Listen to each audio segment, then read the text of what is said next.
বিসমিল্লাহির রহমানির রহিম।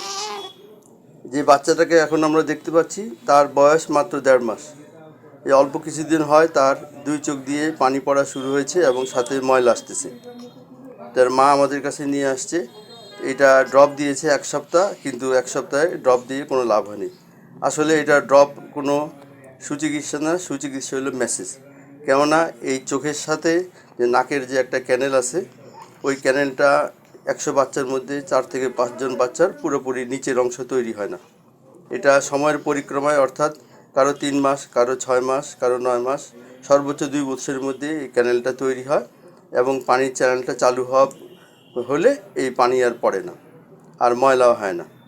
এখন পানি বা পানির সাথে ময়লা আসার কারণটা হচ্ছে যে এই কোণায় পানিটা জমার পর এটা 12 ঘন্টা পানি জমে থাকলেই সেখানে ময়লা হয়ে যায়। এই জন্য উদ্দেশ্য হলো, মেইন চিকিৎসা হলো এটার ম্যাসাজ। এই ম্যাসাজটা ঠিকভাবে করলে পানিও জমবে না, ময়লাও হবে না।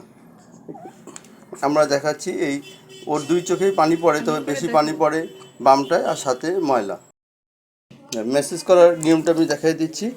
হ্যাঁ, চোখের এই কোণায় আঙ্গুলটা দিয়ে 1 2 3 4 5 6 7 8 9 10 এভাবে 10 বার চাপ দিতে হবে।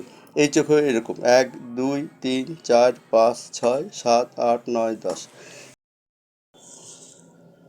মেসেজ করার পর চোখের কোণায় ময়লা আসবে, তো ওই ময়লাটা উপরে থেকে টিস্যু দিয়ে হালকা নিচের দিকে টান দিতে হবে বা চোখের কোণায় ধরতে হবে, তাহলে ময়লাটা এই টিস্যুর মাধ্যমে চলে আসবে। কোনো প্রকার ঘষাঘষি করা যাবে না।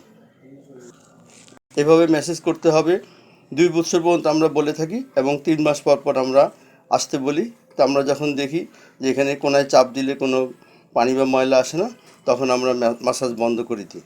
এর আগ পর্যন্ত মাসাজ চালিয়ে যেতে হবে, আর কোনো ড্রপ দেওয়ার দরকার নেই। উদ্দেশ্য হচ্ছে যে ওখানে চোখের কোণায় পানি জমতে দেওয়া যাবে না।